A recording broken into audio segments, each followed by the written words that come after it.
سورہ ابراہیم مکی ہے، ہجرت سے پہلے نزول ہوا۔ قرآن پاک کی ترتیب کے اعتبار سے اس کا نمبر 14 ہے اور نزول کے اعتبار سے اس کا نمبر 72 ہے۔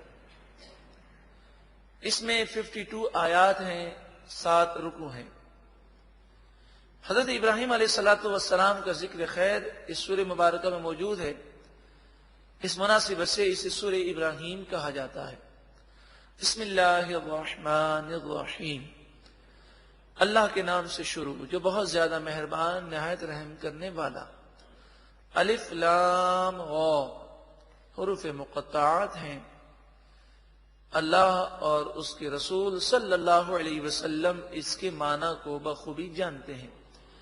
کتاب انزلناہ الیک، یہ وہ کتاب ہے جو ہم نے آپ کی طرف نازل کی۔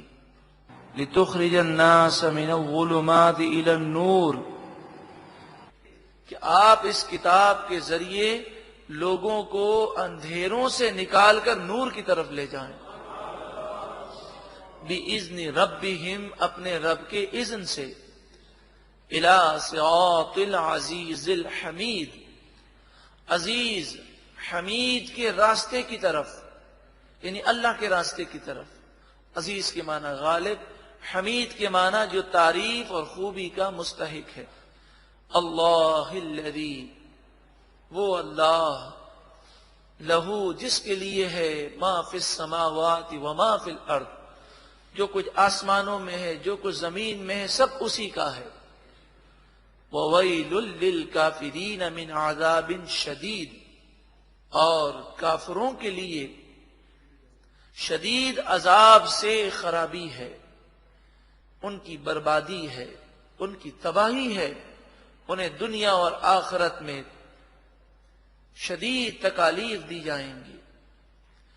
ان کے لیے قبر جہنم کا گڑھا ہے، ان کے لیے میدان محشر کی شرمندگی ہے اور ہمیشہ کے لیے جہنم کا عذاب ہے۔ اب کافروں کی ایک بری خصلت بیان کی گئی جو شاید ہم مسلمانوں میں بھی اب پیدا ہو گئی ہے۔ الذین، یہ وہ لوگ ہیں، یستحبون الحیات الدنیا علی الآخرۃ، یہ آخرت کے مقابلے میں دنیا کو پسند کرتے ہیں، آخرت کے مقابلے میں دنیا کو ترجیح دیتے ہیں۔ تمام گناہ اسی وجہ سے ہیں کہ ہم نے دنیا کو فوقیت دی آخرت کے مقابلے میں۔ وَيَصُدُّونَ عَن سَبِيلِ اللَّهِ، اور وہ اللہ کے راستے سے روکتے ہیں۔ وَيَبْغُونَهَا عِوَجًا، اور جو اللہ کے راستے پر ہے اسے وہ ٹیڑھا کرنا چاہتے ہیں، دین سے دور کرنا چاہتے ہیں۔ آج بھی کئی ایسے دشمنان اسلام کافر ہیں کہ خود بھی کافر ہیں اور مسلمانوں کو بھی بے حیا اور گناہگار بنانا چاہتے ہیں۔ اولئک فی ضلال بعید، یہی لوگ ہیں جو دور کی گمراہی میں پڑے ہیں۔ وما ارسلنا من رسول الا بلسان قومہ، ہم نے ہر رسول کو ان کی قوم کی زبان میں بھیجا، یعنی جو آپ کی قوم تھی ان کی جو زبان تھی اس زبان کے مطابق انہوں نے تبلیغ فرمائی۔ تو نبی اکرم صلی اللہ علیہ وآلہ وسلم نے اعلان نبوت عرب میں کیا، ان کی زبان عربی تھی تو قرآن مجید فرقان حمید عربی میں نازل ہوا۔ لِيُبَيِّنَ لَهُمْ، تاکہ یہ کلام ان کے لیے واضح کر دے تمام باتوں کو۔ اب ان کے لیے تو قرآن عربی میں نازل ہوا، وہ قرآن سنتے اور عربی جانتے اور سمجھ لیتے۔ اس سے معلوم یہ ہوا کہ ہمیں بھی عربی سیکھنی چاہیے۔ اگر عربی نہیں سیکھ سکتے تو کم از کم قرآن کا ترجمہ اور تفسیر تو سننی چاہیے، پڑھنی چاہیے، تاکہ ہمیں معلوم ہو کہ اللہ کے پیارے کلام نے ہمیں کیا حکم دیا ہے۔ فَيُضِلُّ اللَّهُ مَن يَشَاءُ، پس اللہ تعالیٰ جسے چاہتا ہے گمراہ فرماتا ہے، اور یہ گمراہ اللہ تعالیٰ اسے ہی فرماتا ہے جس سے گناہوں کے سبب اللہ تعالیٰ ناراض ہو جاتا ہے۔ وَيَهْدِي مَن يَشَاءُ، اور جسے چاہتا ہے اللہ تعالیٰ ہدایت عطا فرماتا ہے۔ وَهُوَ الْعَزِيزُ الْحَكِيمُ، اور وہی غالب حکمت والا ہے۔ وَلَقَدْ أَرْسَلْنَا مُوسَىٰ بِآيَاتِنَا، اور بے شک ہم نے موسیٰ علیہ السلام کو ہماری نشانیوں کے ساتھ بھیجا، ان اخرج قومک، اور فرمایا کہ آپ نکالیے اپنی قوم کو من الظلمات الی النور، اندھیروں سے نکال کر نور کی طرف لے جائیں، کہ گناہ بھری زندگی اندھیرا ہے اور نیکیوں بھری زندگی یہ نور ہے۔ وَذَكِّرْهُمْ بِأَيَّامِ اللَّهِ، اور انہیں اللہ کے ایام یاد دلائیں۔ اللہ کے ایام سے مراد ہے جس دن اللہ تعالی نے اپنی نعمتوں کو نازل فرمایا، ان دنوں کی یاد منانا اور اس دن اللہ کا شکر کرنا، یہ قرآن سے ثابت ہے۔ تو 12 ربیع الاول کو حضور کی آمد کی خوشی منائی جاتی ہے۔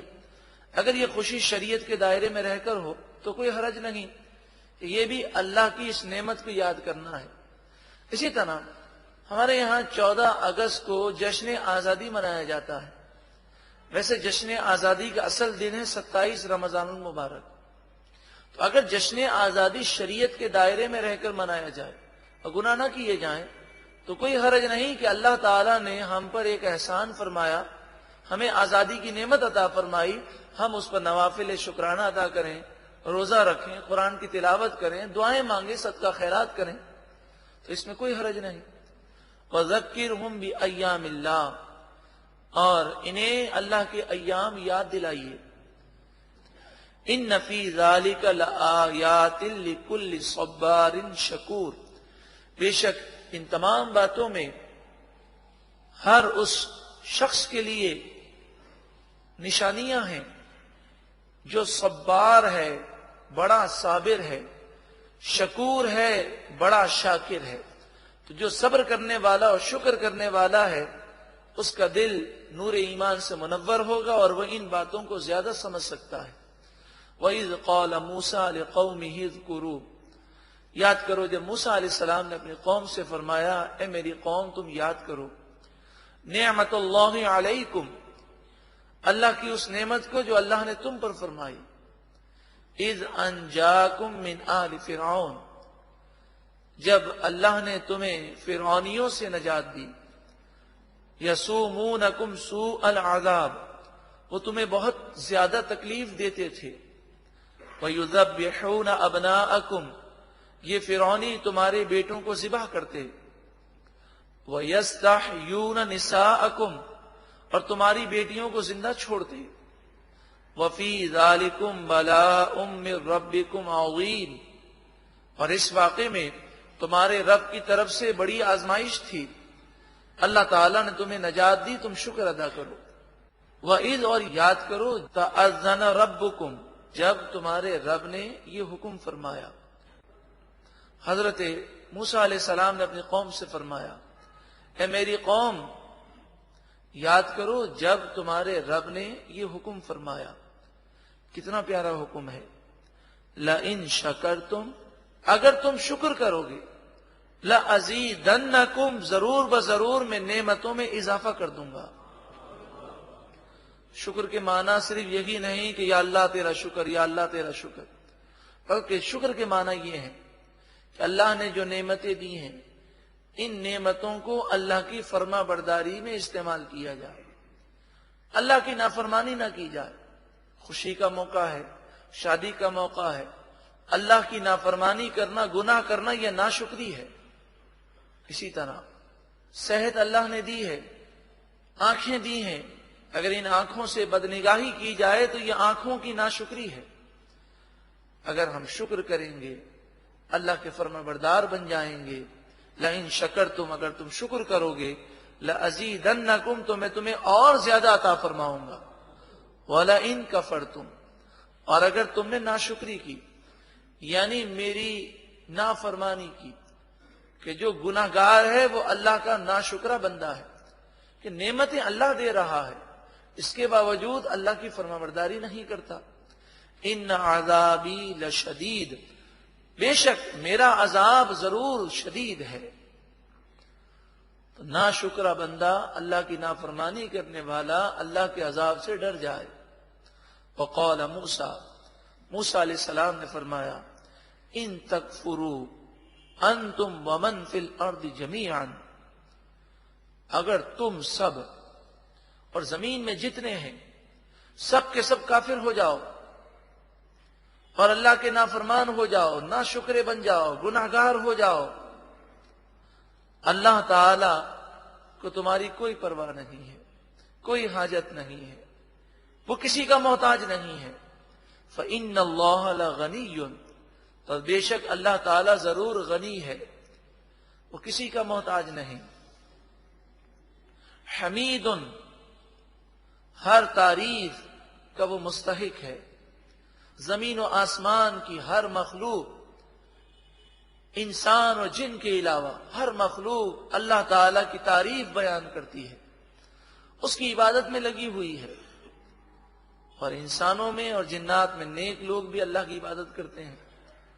تو اے لوگوں، اگر تم کافر ہو جاؤ، اللہ کے نافرمان ہو جاؤ تو تم اپنا نقصان کرو گے، اللہ رب العالمین تمہاری عبادتوں کا محتاج نہیں ہے، اور اگر تم عبادت کرو گے تو اپنا بھلا کرو گے۔ الم یأتکم نبأ الذین من قبلکم، کیا تمہارے پاس تم سے پہلے لوگوں کی خبریں نہیں آئیں؟ قوم نوح علیہ السلام کی خبر، وعاد اور قوم عاد کی خبر، وثمود اور قوم ثمود کی خبر، کہ جب انہوں نے نافرمانیاں کی تو ان کا کیا حشر ہوا۔ والذین من بعدہم، اور جو ان کے بعد آئے اور ہلاک ہوئے، لا یعلمہم الا اللہ، جنہیں اللہ کے علاوہ کوئی نہیں جانتا، صرف اللہ ہی جانتا ہے۔ ایسے بھی قومیں ہیں جو ہلاک ہو گئی، جن کی ہلاکت کو ہم نہیں جانتے۔ جاءتہم رسلہم بالبینات، ان کے پاس رسول روشن نشانیاں لے کر آئے۔ فردوا ایدیہم فی افواہہم، انہوں نے انکار کرتے ہوئے تعجب سے اپنے ہاتھوں کو اپنے منہ پر رکھ دیا، جیسے حیرت سے کوئی اپنے منہ پر ہاتھ رکھتا ہے کہ یہ کیا بات ہوئی، یہ نبی کیسی باتیں کرتے ہیں۔ انہوں نے ماننے سے انکار کر دیا۔ وقالوا، اور وہ بولے، انا کفرنا بما ارسلتم به، جس چیز کے ساتھ اے رسولوں تمہیں بھیجا گیا، ان تمام چیزوں کا ہم نے انکار کیا۔ ان کافروں نے کہا، وَإِنَّا لَفِي شَكٍّ مِّمَّا تَدْعُونَنَا إِلَيْهِ مُرِيبٍ، اور ان کافروں نے یہ کہا کہ جس دین کی طرف تم ہمیں بلاتے ہو، اس دین کے بارے میں ہم شک میں مبتلا ہیں، اور ہمارا یہ خیال ہے کہ نعوذ باللہ من ذالک، آپ لوگ سچ نہیں بول رہے۔ تو انبیاء علیہم الصلاۃ والسلام اور رسولوں نے جو جواب دیا، قرآن مجید فرقان حمید نے اسے اس طرح بیان کیا۔ قالت رسلہم، ان کے رسولوں نے کہا، افی اللہ شکن، ارے نادانو، کیا تم اللہ کے بارے میں شک کرتے ہو، اس کے ایک ہونے میں، اس کے معبود حقیقی ہونے میں تم شک کرتے ہو۔ فاطر السماوات والارض، اللہ آسمان اور زمین کو پیدا کرنے والا ہے۔ یدعوکم، وہ اللہ تمہیں بلاتا ہے اس دین کی طرف، لیغفر لکم من ذنوبکم، تاکہ تمہارے گناہ وہ بخش دے، کہ جب تم ایمان لاؤ گے تو کفر کی حالت میں کی جانے والی خطائیں بخش دی جائیں گی، اور پھر تم اس دنیا میں رہ کر ایک اچھی زندگی گزارو گے۔ وَيُؤَخِّرَكُمْ إِلَىٰ أَجَلٍ مُّسَمًّى، اور وہ تمہیں ایک مقررہ وقت تک مہلت دے گا، پھر ایک نہ ایک دن تمہیں مرنا ہے۔ اگر ایمان لانے کے بعد نیکیوں والی زندگی گزاری ہوگی تو دنیا بھی سنور جائے گی اور قبر و آخرت میں بھی کامیابی مل جائے گی۔ قالوا، وہ بولے، ان انتم الا بشر مثلنا، تمہاری تو کوئی فضیلت نہیں، تم تو ہماری ہی طرح بشر ہو، ہمارے جیسے بشر ہو۔ یہ کافروں نے رسولوں کو کہا۔ انہوں نے ظاہری صورت کو دیکھا مگر رسولوں کے مقام اور مرتبے کو نہ سمجھ سکے، اور یہ خیال کرنے لگے کہ تم ہماری طرح بشر ہو، تو جب تمہیں فرشتہ نظر آتا ہے ہمیں کیوں نظر نہیں آتا؟ آپ پر وحی آتی ہے تو ہم پر کیوں نہیں آتی؟ انہوں نے اپنے آپ کو انبیاء اور رسولوں جیسا سمجھ لیا۔ تریدون، کافر بولے تم ارادہ کرتے ہو، یعنی رسولوں سے انہوں نے کہا تم ارادہ کرتے ہو ان تصدونا عما کان یعبد آباؤنا، جن بتوں کی پوجا ہمارے آباء و اجداد کرتے رہے، اے رسولوں تم یہ ارادہ کرتے ہو کہ تم ہمیں اس سے دور کر دو، باز رکھو۔ فَأْتُونَا بِسُلْطَانٍ مُبِينٍ، پس تم ہمارے پاس روشن دلیل، روشن سند لے کر آؤ۔ ہمیشہ سے کافروں کا یہ انداز رہا کہ وہ یہ شور مچاتے ہیں کہ ہمارے پاس کوئی دلیل نہیں آئی۔ تو یہاں بھی یہی مراد ہے کہ ہر نبی، ہر رسول نے جہاں اسلام کی دعوت دی وہاں معجزات بھی دکھائے اور ایسی نشانیاں بھی بیان کی جس سے حق واضح ہو جائے، مگر پھر بھی یہ کہنا کہ روشن دلیل لے کر آؤ، لوگوں کو مغالطے میں ڈالنا ہے اور لوگوں کو یہ تاثر چھوڑنا ہے کہ انہوں نے ہمیں کوئی دلیل نہیں دی۔ قالت لہم رسلہم، ان کے رسولوں نے ان سے فرمایا ان نحن الا بشر مثلکم، چلو یہ مان لو کہ ہم تمہارے جیسے ہی بشر ہیں، مگر ساتھ میں یہ بھی مان لو وَلَكِنَّ اللَّهَ يَمُنُّ عَلَى مَن يَشَاءُ مِنْ عِبَادِهِ، اللہ تعالیٰ اپنے بندوں میں سے جس پر چاہتا ہے احسان فرما دیتا ہے۔ تو اللہ نے احسان فرمایا اور ہمیں یہ مقام و مرتبہ دیا، چلو یوں مان لو۔ وَمَا كَانَ لَنَا أَن نَأْتِيَكُمْ بِسُلْطَانٍ إِلَّا بِإِذْنِ اللَّهِ، اور ہم کوئی سند، کوئی دلیل، کوئی نشانی لے کر نہیں آتے مگر اسی وقت لاتے ہیں جب اللہ کا حکم ہوتا ہے، بِإِذْنِ اللَّهِ وَعَلَى اللَّهِ، اور اللہ ہی پر فَلْيَتَوَكَّلِ الْمُؤْمِنُونَ، مومنوں کو بھروسہ کرنا چاہیے۔ وَمَا لَنَا أَلَّا نَتَوَكَّلَ عَلَى اللَّهِ، ہمیں کیا ہو گیا کہ ہم اللہ پر بھروسہ نہ کریں؟ یقیناً ہم اللہ ہی پر بھروسہ رکھتے ہیں۔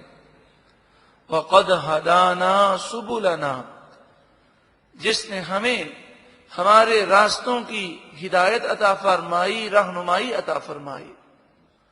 وَلَنَصْبِرَنَّ عَلَى مَا آذَيْتُمُونَا، اور جو تم ہمیں ستاتے ہو، تکلیفیں دیتے ہو، اس پر ضرور بضرور ہم صبر کریں گے۔ وَعَلَى اللَّهِ فَلْيَتَوَكَّلِ الْمُتَوَكِّلُونَ، اور بھروسہ کرنے والوں کو اللہ ہی پر بھروسہ کرنا چاہیے۔ دنیا کی طاقتیں، دنیا کا مال، دنیا دار، ان پر جو بھروسہ کرتا ہے وہ ناکام ہوتا ہے۔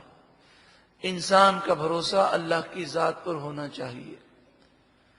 انبیاء علیہ السلام نے قوم سے یہ کہا کہ تمہیں ہماری نصیحتیں بری لگتی ہیں، تم ہمارے دشمن ہو گئے، تمہیں جو کرنا ہے کر لو، ہمارا بھروسہ اللہ رب العالمین کی ذات پر ہے۔ وَقَالَ الَّذِينَ كَفَرُوا، اور کافروں نے کہا لِرُسُلِهِمْ، اپنے رسولوں سے، کافروں نے رسولوں سے کہا لَنُخْرِجَنَّكُمْ مِنْ أَرْضِنَا، ضرور بضرور ہم تمہیں ہماری زمین سے نکال دیں گے. نہیں، اس قدر مغرور ہو گئے اور کہنے لگے کہ آپ نصیحت بند کر دیں ورنہ آپ کو ہم اپنے علاقے سے باہر کر دیں گے.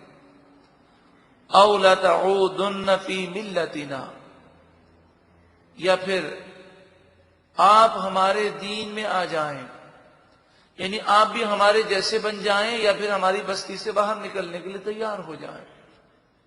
فَأَوْحَى إِلَيْهِمْ رَبُّهُمْ،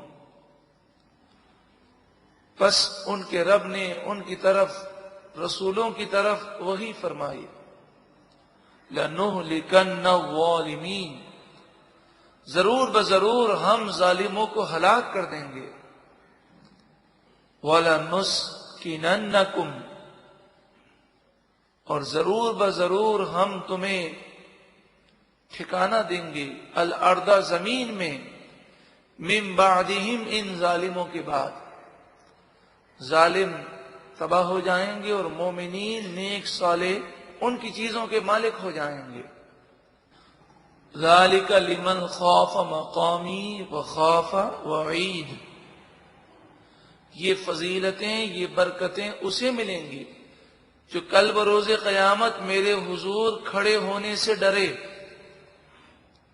میرے حضور کھڑے ہونے سے ڈرے، مراد یہ ہے کہ اس ڈر کی وجہ سے وہ گناہوں سے سچی پکی توبہ کر لے اور ایک پاکیزہ زندگی گزارے، تو اسے اللہ تبارک و تعالی دونوں جہاں کی کامیابی عطا فرمائے. وخاف وعید، وعید کہتے ہیں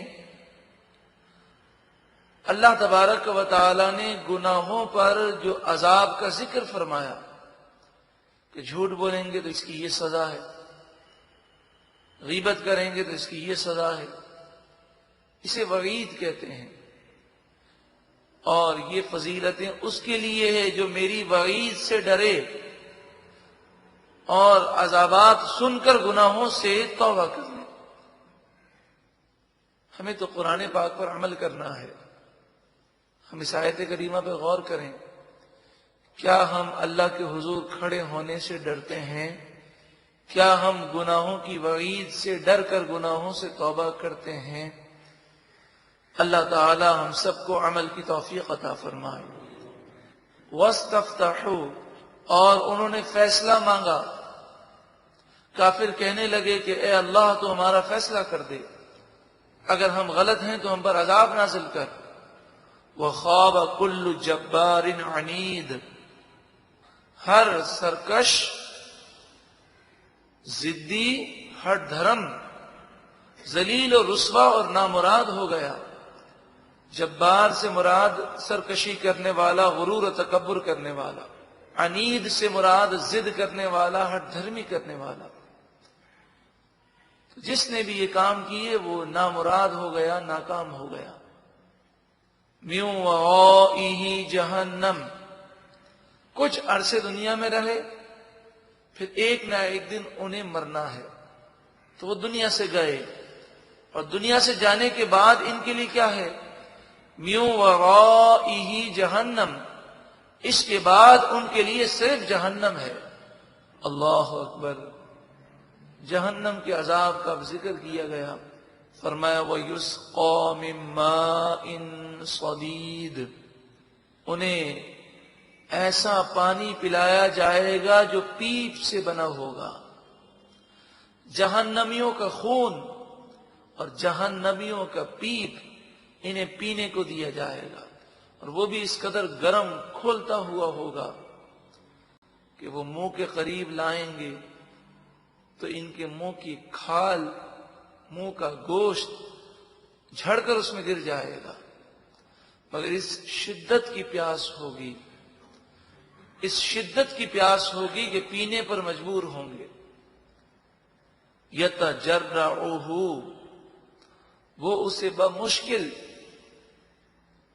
تھوڑا سا گھونٹ گھونٹ کر کر پیئیں گے. یتجرعہ کے معنی ہے جو چیز اتارنے کی کوشش کی جائے لیکن اتر نہ سکے. ولا یکاد یسیغہ، اس قدر یہ ہولناک ہوگا کہ حلق کے نیچے اترنے کی انہیں امید نہ ہوگی، حلق میں پھنس جائے گا، اور پھر جب اترے گا تو جسم کی ہر چیز کو وہ گلا کر باہر نکال دے گا۔ اس قدر جہنم میں تکلیف ہوگی۔ وَيَأْتِيهِ الْمَوْتُ مِنْ كُلِّ مَكَانٍ، چاروں طرف سے موت ان کے پاس آئے گی۔ وَمَا هُوَ بِمَيِّتٍ، تکلیف تو ایسی ہوگی کہ انسان ایک لمحے میں 1000 مرتبہ مر جائے، ایسی تکلیف ہوگی۔ وَمَا هُوَ بِمَيِّتٍ، مگر انہیں موت نہیں آئے گی، جان نہیں نکلے گی۔ ہمیشہ کی تکلیف ہے جہنم میں اس کے لیے جس کا ایمان برباد ہو گیا۔ وَمِن وَرَائِهِ عَذَابٌ غَلِيظٌ، ہر عذاب کے بعد دوسرا عذاب سخت ترین ہے۔ جہنم میں ایک عذاب دیا جائے گا، جہنمی سمجھے گا کہ اس سے زیادہ سخت عذاب تو کوئی ہو ہی نہیں سکتا، تو دوسرے لمحے اس سے زیادہ سخت عذاب دیا جائے گا۔ یوں سمجھیے کہ جہنم میں ہر گزرنے والا لمحہ عذابات اور سختی کو بڑھا دے گا۔ اللہ تعالی ہمیں جہنم سے محفوظ فرمائے، اور جہنم میں، عذاب میں، نار میں جانے والے کام کرنے سے بھی محفوظ فرمائے۔ وہ کام، وہ برائیاں، وہ گناہ جو جہنم میں لے جانے والے ہیں، ایمان کو ضائع کرنے والے ہیں، اللہ تعالیٰ ان گناہوں سے، ان کاموں سے بھی ہمیں محفوظ فرمائے، اور جنت میں لے جانے والے اعمال اختیار کرنے کی ہم سب کو توفیق عطا فرمائے۔ مثل الذین کفروا بربہم، ان لوگوں کی مثال جنہوں نے اپنے رب کا انکار کیا، ان کی مثال اور ان کے اعمال کی مثال، کہ کافر بھی تو بظاہر اچھے کام کرتے ہیں، غریبوں کی مدد کرتے ہیں، قیدیوں کو آزاد کرتے ہیں، وہ پانی کا انتظام کرتے ہیں، علاج کرتے ہیں۔ اعمالہم، ان کے بظاہر اچھے نظر آنے والے اعمال، کرماد، وہ راکھ کی طرح ہوں گے۔ جیسے آگ بڑی سے بڑی چیز ہو، بہت بڑی صندوق ہو لکڑی کی، یا بہت بڑی لکڑی کی الماری ہو، جب آگ اسے جلاتی ہے تو جلانے کے بعد آپ بتائیے راکھ کتنی سے رہ جاتی ہے۔ تو ایسے ہی ان کے اعمال بے وقت ہوں گے، کرماد، راکھ کی طرح بے حیثیت ہوں گے۔ اور پھر اس راکھ پر زوردار تیز سخت ہوا چلے تو اس راکھ کا وجود ختم ہو جاتا ہے۔ ایسے ہی جس کا خاتمہ کفر پر ہوا، اس کے اعمال کا، نیک اعمال کو کوئی وجود آخرت میں باقی نہ ہوگا۔ کرماد نشتدت بہ الریح فی یوم عاصف، جیسے وہ راکھ جس پر سخت ہوا پہنچے، سخت آندھی والے دن، تو راکھ کا بھی وجود باقی نہیں رہتا۔ اللہ ہم سب کے ایمان کی حفاظت فرمائے۔ یقیناً ایمان سے اگر محرومی ہو جائے تو پھر کوئی نیک عمل کام نہیں آئے گا۔ لا یقدرون مما کسبوا علی شیء، جن کے ایمان برباد ہو جائیں گے، جو کچھ انہوں نے نیک اعمال کیے ہوں گے اس میں سے کچھ بھی نہیں پائیں گے۔ ذالک هو الضلال البعید، یہی دور کی گمراہی ہے، اصل تباہی یہی ہے۔ اللہ ہم سب کو ایمان کی سلامتی عطا فرمائے۔ الم تروا، کیا تم نے نہ دیکھا، تم نے غور نہ کیا، ان اللہ خلق السماوات والارض بالحق، بے شک اللہ نے آسمان و زمین کو ٹھیک ٹھیک پیدا کیا، کوئی نقص باقی نہ رکھا۔ دنیا کی کوئی بھی چیز ہے، بڑے سے بڑا سائنسدان بنا لے، بڑے سی بڑی ماہر کمپنی کسی چیز کو بنائے، آپ جانتے ہیں چند دنوں کے بعد اس کا نیا ماڈل آتا ہے، اور دنیا جانتی ہے کہ پرانے ماڈل میں بڑی خامیاں تھیں۔ ہر دنیا کی بنائی ہوئی چیز جو انسانوں کی بنائی ہوئی ہے، اس میں دوسرا انسان عیب تلاش کر لیتا ہے، لیکن رب العالمین نے جس چیز کو پیدا فرمایا، ایسا پیدا فرمایا، ایسا پیدا فرمایا کہ کوئی نقص باقی نہ رکھا۔ یہاں تک کہ مفسرین فرماتے ہیں، محدثین فرماتے ہیں کہ کبھی کبھی عجیب الخلقت بچے پیدا ہوتے ہیں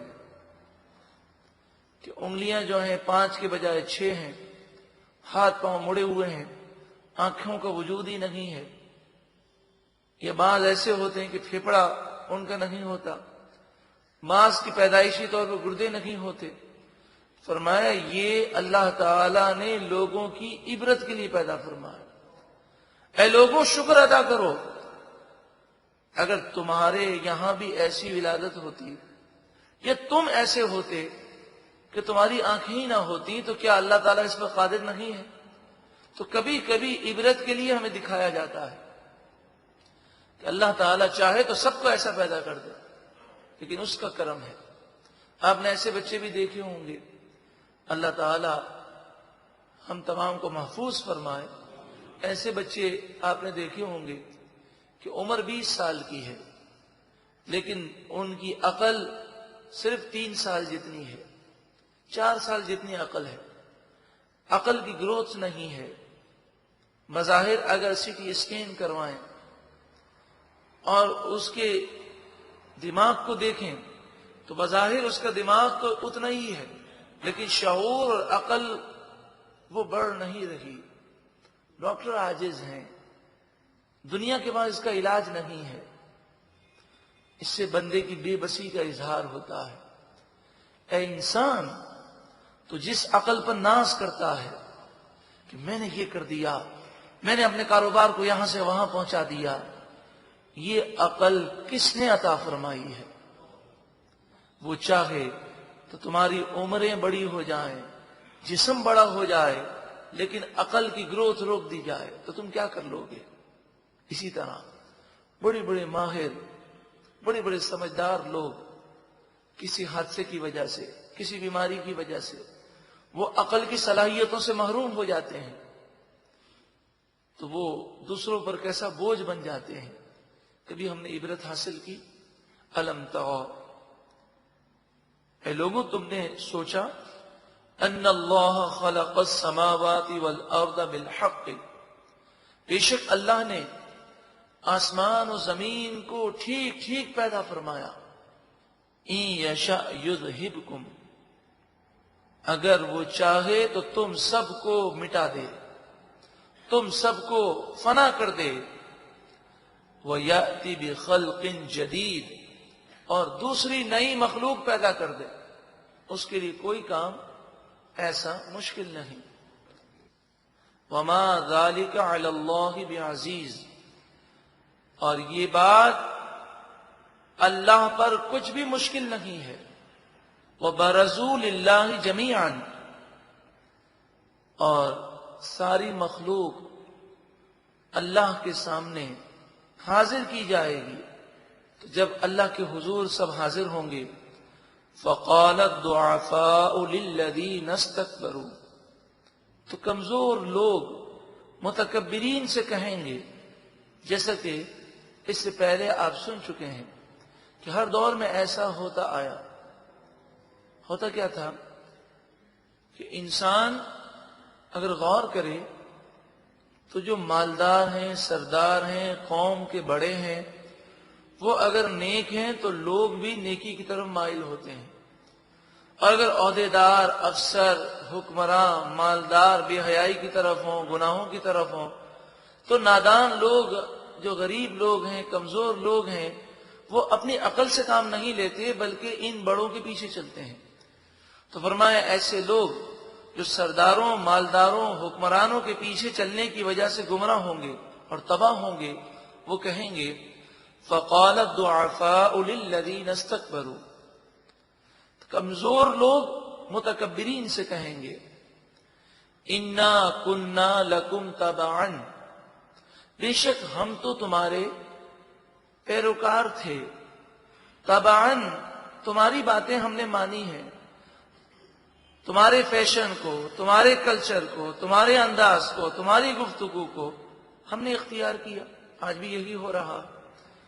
اب ہم یہ دیکھ رہے ہیں کہ اللہ کا عذاب ہماری طرف آ رہا ہے، کل بروز قیامت وہ یہ کہیں گے فَهَلْ أَنْتُمْ مُغْنُونَ عَنَّا مِنْ عَذَابِ اللَّهِ مِنْ شَيْءٍ، کیا تم ہم سے اللہ کا کچھ بھی عذاب دور کر سکتے ہو؟ قالوا، وہ سردار کہیں گے کہ ہم خود اللہ کے عذاب میں گرفتار ہیں، ہم تمہاری کوئی مدد نہیں کر سکتے۔ لو ہدانا اللہ لہدیناکم، اگر اللہ تعالی ہمیں ہدایت دیتا تو ہم تمہیں بھی ہدایت دیتے۔ مراد یہ ہے کہ ہمارے گناہوں کی وجہ سے اللہ ہم سے ناراض ہو گیا تو ہم گمراہ رہے اور تم بھی ہمارے پیروکار بن گئے۔ سواء علینا، ہم پر برابر ہے، اجزعنا، چاہے ہم چیخ و پکار کریں، ہم صبرنا، یا ہم صبر کریں۔ اب اللہ کے عذاب سے بچنے کی کوئی جگہ نہیں۔ ما لنا من محیص، اللہ کے عذاب سے بچنے کی کوئی جگہ ہمارے لیے نہیں ہے۔ تو انسان اگر نافرمانی کرتا ہے تو سرداروں کی وجہ سے، مالداروں کی وجہ سے۔ وقال الشیطان لما قضی الامر، جب فیصلہ ہو جائے گا تو شیطان کہے گا ان اللہ وعدکم وعد الحق، بے شک اللہ نے تم سے سچا وعدہ کیا، تم سے فرمایا گیا کہ نیکی کرو گے تو جنت ملے گی، وہ وعدہ سچا تھا۔ ووعدتکم، اور جو میں نے تم سے وعدہ کیا، فاخلفتکم، تو میں نے تم سے جھوٹا وعدہ کیا۔ جھوٹے وعدے سے مراد یہ ہے کہ دنیا کی لمبی امیدیں دی، بعد میں نیک بن جانا، آخرت کے مقابلے میں دنیا کو ترجیح اور دنیا کی فوقیت شیطان نے ہمارے دلوں میں ڈالی۔ وما کان لی علیکم من سلطان الا ان دعوتکم، مجھے تم پر کوئی غلبہ اور کنٹرول نہیں تھا، صرف یہ کہ میں نے تو تمہیں دعوت دی۔ اور بات بھی صحیح ہے، شیطان کسی کا ہاتھ پکڑ کر گناہ تو نہیں کرواتا، وہ تو صرف گناہ کے لیے وسوسہ دیتا ہے، گناہ کا خیال ابھارتا ہے۔ گناہ کرنے والا تو خود انسان ہے، تو میں نے تو صرف تمہیں گناہ کی دعوت دی۔ فاستجبتم لی، تو تم نے میری بات مان لی، تم نہ مانتے میری بات، اس میں میرا کیا قصور ہے؟ ٹھیک ہے، میں نے تمہیں بری دعوت دی، تمہیں عقل تھی، تم عقل کو استعمال کرتے اور میری بات کو نہ مانتے۔ مفسرین فرماتے ہیں کہ شیطان کی برائی کی دعوت بہت کمزور ہے۔ انسان اگر ہمت کو اختیار کرے، باہمت ہو جائے، تو جب شیطان کسی کو برائی کی دعوت دیتا ہے تو ہلکا سا کمزور سا خیال اس کے دل میں پیدا ہوتا ہے، انسان کے دل میں، کہ مجھے یہ کرنا ہے۔ اگر وہ اس خیال کو فوراً جھٹک دے اور کہے لا حول ولا قوت الا باللہ، اعوذ باللہ من الشیطان الرجیم، ہرگز نہیں میں یہ نہیں کر سکتا، تو مفسرین فرماتے ہیں کہ شیطان کا خیال پختہ نہیں ہوتا۔ لیکن ہم کیا کرتے ہیں، ہلکا سا خیال آیا تو ہم اس پر غور کرنا اور سوچنا شروع کر دیتے ہیں، اور پھر آہستہ آہستہ وہ برا خیال پختہ ہو جاتا ہے۔ فلا تلومونی، پس تم مجھے ملامت نہ کرو، ولوموا انفسکم، خود اپنی جان کو ملامت کرو کہ تم نے خود اپنے آپ کو تباہ کیا. ما انا بمصرخکم، میں تمہاری فریاد کو نہیں پہنچ سکتا، میں تمہاری مدد نہیں کر سکتا. وما انتم بمصرخی، اور تم بھی میری مدد نہیں کر سکتے. اب ہم دونوں کو عذاب میں جلنا ہے، نہ تم میرے کام آؤ گے نہ میں تمہارے کام آؤں گا. انی کفرتو، بے شک میں نے انکار کیا، میں نہیں مانتا.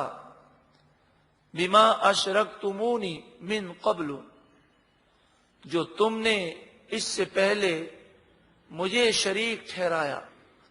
مجھے شریک ٹھہرانے سے مراد یہ ہے کہ جتنے مشرکین ہیں وہ در حقیقت بتوں کی پوجا نہیں کرتے، شیطان کی پوجا کرتے ہیں. شیطان جو کہتا ہے ویسی صورت بنا لیتے ہیں اور اس کی پوجا شروع کر دیتے ہیں. اسی طرح ہر شخص جو شیطان کی فرما برداری کرتا ہے وہ در حقیقت اللہ کے فرمان پر شیطان کے حکم کو فوقیت دیتا ہے. تو جو تم نے مجھے فوقیت دی، مجھے اللہ کے برابر ٹھہرا دیا، میں اس کا انکار کرتا ہوں اور اس سے بری ہوں. ان الظالمین لہم عذاب علیم، بے شک ظالموں کے لیے دردناک عذاب ہے. وَأُدْخِلَ الَّذِينَ آمَنُوا وَعَمِلُوا الصَّالِحَاتِ، وہ لوگ جو ایمان لائے اور انہوں نے اچھے اعمال اختیار کیے وہ داخل کیے جائیں گے جنات تجری من تحتها الانہار، ایسے باغات میں جن کے نیچے نہریں رواں دواں ہوں گی.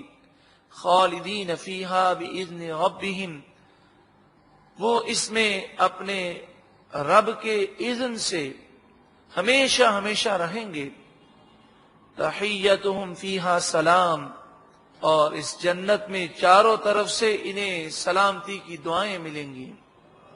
سلام پیش کیا جائے گا، فرشتے سلام کریں گے، جنتی ایک دوسرے کو سلام کریں گے، بلکہ فرشتے ہر دروازے سے حاضر ہو کر رب کا سلام ان کے سامنے پیش کریں گے. کس قدر خوش نصیبی ہے، کس قدر کامیاب ہے وہ شخص جو دنیا کی تھوڑی تکلیف برداشت کر کے ہمیشہ کی جنت کو پالے. اللہ ہمیں بھی جنت کے حصول کے لیے کوشش کرنے کی توفیق عطا فرمائے. الم تعو، کیا تم نے نہ سوچا، کیف ضرب اللہ مثلا کلمۃ طیبۃ، اللہ تعالی کلمہ طیبہ کی کیسی مثال بیان فرماتا ہے. کلمہ طیبہ لا الہ الا اللہ محمد الرسول اللہ صلی اللہ علیہ وسلم، اس کی مثال اور اچھی گفتگو کی مثال اللہ تعالی ایمان کی مثال کیسے بیان کرتا ہے ذرا دیکھو. کشجرۃ طیبۃ، جیسے ایک پاکیزہ درخت ہو، اصلھا ثابت، جس کی جڑ مضبوط ہو، وفرعھا، اور اس کی شاخیں فی السماء، آسمان میں ہوں، تؤتی اکلھا کل حین باذن ربھا، اور یہ درخت ہر وقت اپنے رب کے اذن سے پھل دیتا ہو. ایسی مثال ایمان کی اور اچھے اعمال کی ہے کہ مومنوں کے دلوں میں ایمان کی جڑیں مضبوط ہیں. مومن اس قدر ایمان پر مضبوط ہوتا ہے کہ اگر اس کے جسم کو ٹکڑے ٹکڑے کر دیا جائے پھر بھی ایمان کی جڑیں ختم نہیں ہوتی، اور اس کی شاخیں یعنی نیک اعمال آسمانوں میں ہیں، بلند ہو رہے ہیں، اور اس ایمان کے درخت کا پھل وہ ہر وقت ملتا ہے. یعنی ایمان اور اچھے اعمال کا نتیجہ اور اس کا صلہ دنیا میں بھی ہر لمحے ہے، ہر قدم پر مدد کی جاتی ہے. نزا کے عالم میں، قبر میں، میدان محشر میں اور جنت میں ایمان کی برکتیں اور اعمال صالحہ کی برکتیں ہیں. اس میں مفسرین یہ فرماتے ہیں کہ دنیا میں کھجور کا درخت ایسا درخت ہے کہ جس کی جڑیں زمین میں مضبوط ہوتی ہیں اور اس کے پتے جھڑتے نہیں ہیں، اور بعض کھجور کے درخت ایسے بھی ہیں کہ پورا سال وہ کھجوریں دیتے ہیں۔ تو مومن کی مثال ایسے ہی ہے۔ نبی اکرم صلی اللہ علیہ وآلہ وسلم نے صحابہ کرام علیہم رضوان سے فرمایا کہ مومن کے دل میں ایمان کی جڑیں مضبوط ہیں، اور مومن کی نیکیاں آسمانوں میں بلند ہوتی ہیں، اور مومن سدا بہار پھل دینے والا ہے، اور جب تک دنیا میں ہے تب بھی لوگوں کے لیے مفید ہے، قبر میں جائے تب بھی اللہ تعالیٰ اسے دعا کرنے کا اختیار دیتا ہے، اور وہ مومن دعا کرتا ہے، اس کی دعاؤں سے کئی لوگوں کا بیڑا پار کر دیا جاتا ہے۔ تو مومن زندگی میں بھی پھلدار ہے، اور زندگی کے بعد بھی ہمیشہ وہ پھل دینے والا ہے۔ تو نبی اکرم صلی اللہ علیہ وآلہ وسلم نے صحابہ کرام سے فرمایا کہ بتاؤ، جس طرح مومن سدا بہار ہے، اس طرح کوئی دنیا میں درخت ہے جو مومن کے مشابہ ہے؟ تو صحابہ کرام نے کئی درختوں کی مثالیں بیان کی۔ نبی اکرم صلی اللہ علیہ وآلہ وسلم نے فرمایا نہیں۔ پھر آپ نے فرمایا یہ کھجور کا درخت ہے۔ تو حضرت عبداللہ بن عمر رضی اللہ تعالی عنہما اس وقت چھوٹے بچے تھے۔ اللہ تعالیٰ نے آپ کو وہ ذہانت عطا فرمائی کہ آپ نے حضرت عمر رضی اللہ تعالی عنہ سے اپنے والد گرامی سے کہا، ابا جان، جب سرکار دو عالم صلی اللہ علیہ وسلم نے سب سے پوچھا تو میرے ذہن میں کھجور کا درخت آیا۔ تو حضرت عمر نے فرمایا کہ تم نے کہا کیوں نہیں؟ تو کہا کہ جب میں نے یہ دیکھا کہ بڑے بڑے صحابہ کرام جواب نہ دے سکے تو مجھے شرم آئی کہ میں اتنا چھوٹی عمر کا ہو کر یہ جواب دوں۔ تو حضرت عمر رضی اللہ تعالی عنہ نے فرمایا کہ اگر تم اس وقت اس بات کا اظہار کر دیتے اور نبی اکرم صلی اللہ علیہ وآلہ وسلم تمہاری تصدیق فرماتے تو مجھے بہت خوشی ہوتی۔ اس کے تحت محدثین نے یہ بات بیان فرمائی کہ اچھی بات اور سمجھداری کی بات اگر بچے کے ذہن میں آئے اور وہ کر بھی دے تو یہ کوئی بے ادبی نہیں ہے، بلکہ یہ ادب کا تقاضا ہے۔ اور اگر بالفرض کوئی چھوٹا یا بچہ کوئی اچھی بات بتا دے اور وہ بات اچھی ہو تو اس وجہ سے ریجیکٹ نہیں کر دینا چاہیے کہ اس کی عمر چھوٹی ہے یا بچہ ہے۔ تو حضرت عمر رضی اللہ تعالی عنہ نے یہ فرمایا نا کہ اگر تم کہتے تو حضور اس کی تصدیق کرتے، اور حضور اس کی تصدیق کرتے تو مجھے بہت خوشی ہوتی۔ وَيَضْرِبُ اللَّهُ الْأَمْثَالَ لِلنَّاسِ، اللہ تعالی لوگوں کے لیے مثالیں بیان فرماتا ہے، لَعَلَّهُمْ يَتَذَكَّرُونَ، تاکہ وہ نصیحت حاصل کریں۔ وَمَثَلُ كَلِمَةٍ خَبِيثَةٍ، اور ناپاک کلمے کی مثال، کفر کی مثال، گناہوں بھری گفتگو کی مثال، كَشَجَرَةٍ خَبِيثَةٍ، جیسے ایک گندا درخت، اندرائین کا درخت، یہ ایک پودا ہوتا ہے جس میں سخت بدبو ہوتی ہے۔ كَشَجَرَةٍ خَبِيثَةٍ اجْتُثَّتْ مِنْ فَوْقِ الْأَرْضِ، وہ درخت جس کی جڑیں زمین میں نہیں ہوتی، اوپر سے کاٹ دیا جائے تو ختم ہو جاتا ہے، وہ کاٹ دیا جاتا ہے زمین کے اوپر سے۔ مَا لَهَا مِنْ قرار، اس کے لیے کوئی قرار اور ثابت قدمی نہیں ہوتی کیونکہ اس کی جڑیں زمین میں نہیں ہیں۔ اسی طرح کفر، اسی طرح برے اعمال، اس کی کوئی حیثیت نہیں۔ يثبت الله الذين آمنوا بالقول الثابت في الحياة الدنيا وفي الآخرة، ایمان کا ذکر کیا گیا، اب فرمایا جا رہا ہے کہ اللہ تعالیٰ قول ثابت ایمان پر ایمان والوں کو دنیا کی زندگی میں ثابت قدمی عطا فرماتا ہے، وفی الآخرہ، اور آخرت میں بھی ثابت قدمی دیتا ہے۔ آخرت سے مراد قبر کا امتحان ہے کہ جب مومن بندہ قبر میں جائے گا، منکر نکیر قبر میں آئیں گے، اور اس سے پوچھیں گے مر ربک ما دینک ما کنت تقول فی حق ھذا الرجل. یہ 3 سوال کیے جائیں گے.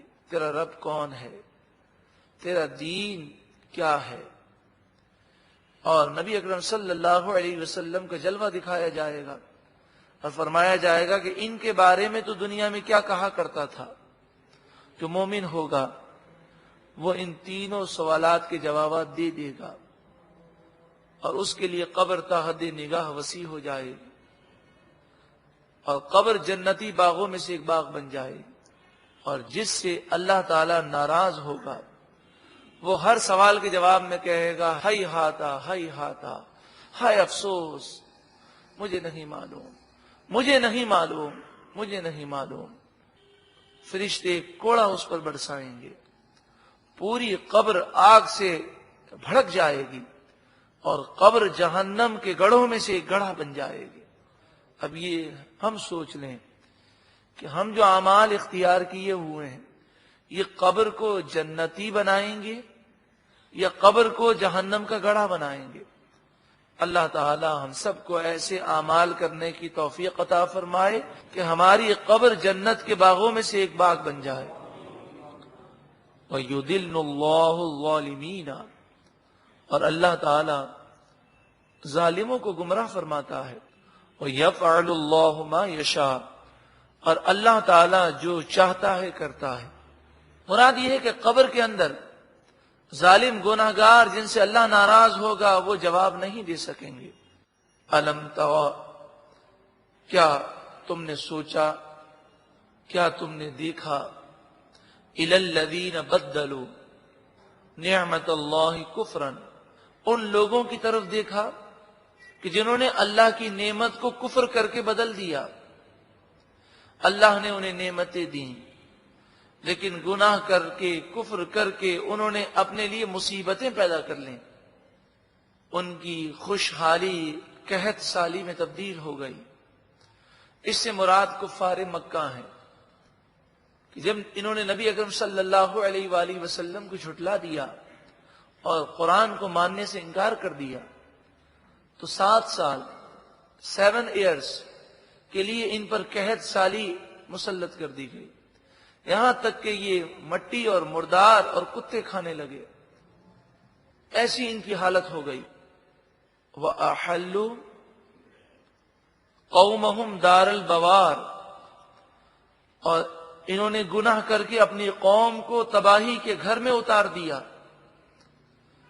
کہ جو لوگ گناہ کرتے ہیں وہ در حقیقت اپنے اوپر بھی مصیبت لاتے ہیں اور ان کے گناہوں کی وجہ سے پوری قوم پر مصیبتیں آتی ہیں. اسی لیے قوم کی ذمہ داری ہے کہ خود بھی گناہ سے بچے اور انہیں بھی گناہ سے بچانے کی کوشش کرے. جہنم یصلونہا، یہ کافر جہنم میں داخل ہوں گے. وبئس القرار، جہنم بہت ہی برا ٹھکانہ ہے.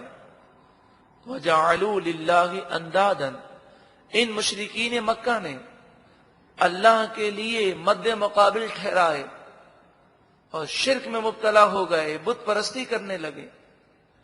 لیضلوا عن سبیلہ، تاکہ یہ لوگوں کو اللہ کے راستے سے گمراہ کر دیں. اور ان مشرکین مکہ نے کئی لوگوں کو گمراہ کیا. قل، اے محبوب آپ فرمائیے، تمتعوا، کچھ فائدہ اٹھا لو دنیا کی حقیر زندگی میں. فإن مصيركم إلى النار، پھر بے شک تمہیں جہنم کی آگ کی طرف پلٹنا ہے. قل، اے محبوب آپ فرمائیے، لعبادی، میرے ان بندوں سے، الذین آمنوا، وہ جو ایمان لائے، ان ایمان والوں سے فرما دیجئے، یقیموا الصلاۃ، وہ نماز قائم رکھیں. قرآن مجید فرقان حمید میں اللہ تعالی نے اپنے محبوب کی زبانی کہلوایا کہ اے محبوب آپ مومنوں سے کہہ دیں کہ وہ نماز قائم رکھیں، نماز کی پابندی کریں. کس قدر نماز کی اہمیت ہے کہ پورے قرآن پاک میں ایمان کے بعد سب سے زیادہ نماز کا ذکر کیا گیا. اور پھر افسوس کا مقام یہ ہے کہ سب سے زیادہ غفلت آج کل نماز ہی کے معاملے میں پائی جاتی ہے. اول تو ہم نماز کے پابند نہیں ہیں. جب موڈ ہوتا ہے، جب وقت ہوتا ہے، جب فارغ ہوتے ہیں تو نماز پڑھ لیتے ہیں. فجر قضا ہو جاتی ہے، کبھی مصروفیات کی وجہ سے عصر نکل جاتی ہے، کبھی سفر میں ہوتے ہیں تو مغرب ہم چھوڑ دیتے ہیں، کبھی آفس سے آ رہے ہوتے ہیں تو مغرب نکل جاتی ہے، کبھی تھکے ہوئے ہوتے ہیں تو عشاء ہم چھوڑ دیتے ہیں. ایک تو نماز ہم چھوڑتے ہیں، قضا کرتے ہیں. دوسری نحوست یہ ہے کہ ہم نماز پڑھتے ہیں تو نماز کو اہمیت نہیں دیتے. ہر چیز کو اہمیت دینے کی ضرورت ہے، تو نماز کو ہم اہمیت نہیں دیتے. نماز کے لیے ہم صاف ستھرے کپڑے پہنیں، اچھی طرح وضو کریں اور بڑے اہتمام کے ساتھ، توجہ کے ساتھ، اطمینان سے، سکون سے نماز ادا کریں. ہمارے جیب میں موبائل ہوتا ہے، بسا اوقات تو موبائل کو بند کرنا بھول جاتے ہیں، تو یہ بجنا شروع ہوتا ہے، ہمیں بھی تنگ کرتا ہے، دوسروں کو بھی تنگ کرتا ہے. لیکن نعوذ باللہ من ذالک ثم نعوذ باللہ من ذالک، نماز پڑھنے والا نمازی شخص کیا موبائل کے اندر میوزیکل ٹیونز رکھ سکتا ہے؟ جبکہ میوزیکل ٹیونز موبائل میں رکھنا حرام ہے، مگر اس کے باوجود احساس نہیں. تو میوزیکل ٹیونز، موسیقی والی ٹیونز اگر مسجد کے باہر بجیں تب بھی حرام ہے، اور مسجد میں بج رہی ہیں، توبہ استغفر اللہ. اب تو نعوذ باللہ من ذالک بعض لوگوں نے میوزیکل ٹیونز کی جگہ باقاعدہ گانے رکھ دیے ہیں. اور کبھی کبھی اتنا افسوس ہوتا ہے کہ مسجد میں جب ان کا موبائل بجتا ہے تو فلمی گانے بجنے شروع ہو جاتے ہیں. فلمی گانے سے مراد جیسے بعض نیک لوگوں نے اپنے موبائل کے اندر اذان فٹ کی ہوئی ہے، تو جب ان کی کال آتی ہے تو اذان کی آواز آتی ہے، نعت کی آواز آتی ہے، قرآن کی تلاوت کی آواز آتی ہے. تو ایسے بعض نادان بھی لوگ ہیں کہ ان کا جب موبائل بجتا ہے تو نعوذ باللہ من ذالک ثم نعوذ باللہ من ذالک گانوں کی آوازیں آتی ہیں، اور مسجد میں بج رہا.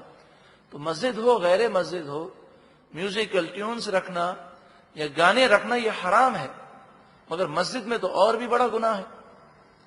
لیکن میں ایک دوسری بات کرنے لگا ہوں. وہ بات یہ ہے کہ میوزیکل ٹیون بھی اگر کوئی نہ رکھے، وہ گانے بھی نہ رکھے، اور وہ ایک سادہ ایک ایسی گھنٹی رکھے جو اسے بتا سکے کہ فون آ رہا ہے، ایسی بیل جس کے اندر میوزک کی ٹیونز نہ ہو، تو یہ جائز تو ہے. لیکن نماز پڑھتے وقت اتنا ہوش بھی نہیں ہوتا کہ اسے بند کر لیں. اچھا، بعض لوگ کیا کرتے ہیں، اسے بند تو کرتے ہیں، موبائل سائلنٹ پہ رکھ دیتے ہیں نماز کے دوران. یہ بھی درست نہیں ہے، بلکہ پورا آف کریں. اللہ کے دربار میں کھڑے ہیں، اب جیب کے اندر سائلنٹ میں وائبریشن پر ہے اور وہ موبائل جھوم رہا ہوتا ہے، ساری توجہ اس پر ہوتی ہے، نہ جانے کس کا فون آ رہا ہوگا، نہ جانے کون ضروری آدمی ہوگا. جلدی جلدی نماز ختم کرتے ہیں. اور پھر اکثر آپ نے دیکھا ہوگا کہ اگر فون اٹینڈ کرنے کے لیے جلدی جلدی نماز ختم کرے تو سلام پھیرتے ہی وہ ٹیون بند ہو جاتی ہے. جس دنیا کے لیے نماز سے دوری اختیار کی، وہ دنیا ہاتھ میں نہیں آتی. تو ہم نماز پڑھنے کے لیے کھڑے ہوں، موبائل بند کر دیں، آف کر دیں، بالکل دنیا کے خیالات سے اور کاروبار سے اپنی توجہ ہٹا دیں اور کہیں یہ میں اللہ کے دربار میں حاضر ہو رہا ہوں. یقیم الصلاۃ، نماز قائم رکھیں. نماز پابندی سے بھی پڑھیں اور نماز کو اہم سمجھیں، اس کے لیے وقت نکالیں، اس کے لیے توجہ پیدا کریں. یہ نہیں کہ جلدی جلدی نماز پڑھ کے ہم نے سمجھا ایک بوجھ ہے وہ ٹال دیا.